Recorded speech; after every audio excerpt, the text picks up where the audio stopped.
Ces derniers temps, dans les églises évangéliques et protestantes, on parle beaucoup du retour de Jésus. Mais il règne une grande confusion autour de ce qu'est ou de comment sera le retour de Jésus. Le retour de Jésus comporte deux phases. Dans la première phase, Jésus apparaîtra dans les airs pour venir à la rencontre des saints de toutes les nations qui représentent l'Église. C'est ce qu'on appelle l'enlèvement de l'Église.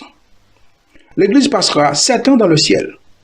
Ces 7 ans représentent la dernière semaine de la prophétie des 70 semaines de Daniel.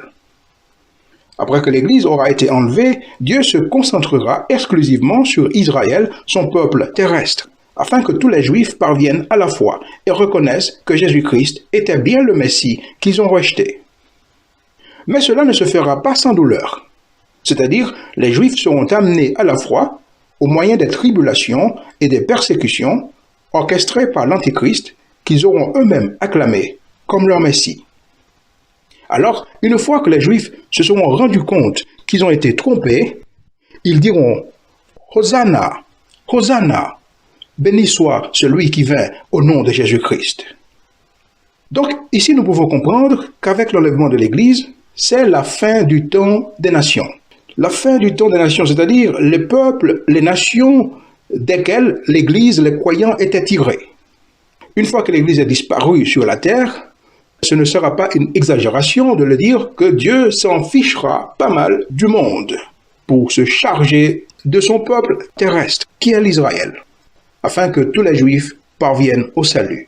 Et c'était justement dans cet esprit que l'apôtre Paul a dit « Tout Israël sera sauvé ». Donc, la génération des Juifs qui vivront et qui verront le retour de Jésus-Christ et qui se seront repentis d'avoir refusé, rejeté le vrai Messie, alors ils seront tous sauvés dès qu'ils se seront repentis pour acclamer leur Messie, leur véritable Messie, Jésus-Christ. À travers cette repentance, cette conversion, tout Israël sera sauvé.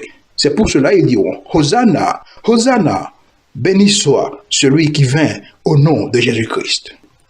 Par ailleurs, il faut aussi souligner que les chrétiens qui seront restés, c'est-à-dire ceux-là qui ne participeront pas dans l'enlèvement de l'Église, quand je dis les chrétiens, c'est-à-dire les faux chrétiens, ils auront à nouveau une autre possibilité pour être sauvés. Mais cette fois-ci, ils devront montrer ouvertement et publiquement leur amour pour Jésus en acceptant d'être exclus, maltraités, torturés et décapités par l'Antichrist.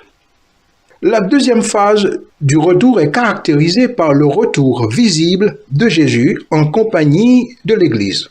Rappelez-vous que l'Église avait été enlevée il y a déjà 7 ans. Cette fois-ci, tous les yeux verront Jésus-Christ dans les airs, en compagnie de sa sainte Église, entourée par les anges.